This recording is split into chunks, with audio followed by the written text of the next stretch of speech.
ये मेरा ले लिए लाइसेंस।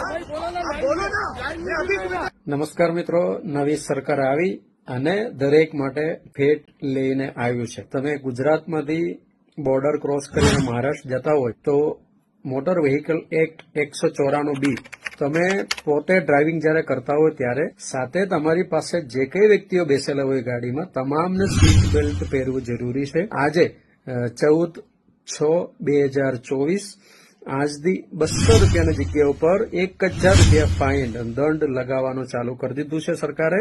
આ જે રીલ છે જે કહેતા હોય 1000 રૂપિયા ભલે પેટ્રોલ ન થાય પણ અમે ભરીશું, પણ એ લોકોને પણ મોકલજો.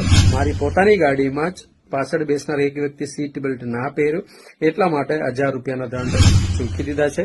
એટલે આ વાતમાં ધ્યાન આપજો. મોટર વ્હીકલ એક્ટ મુજબ હવે 1000 રૂપિયા લાગુ પડે છે. આજથી 200 રૂપિયાનો જમાનો ગયો.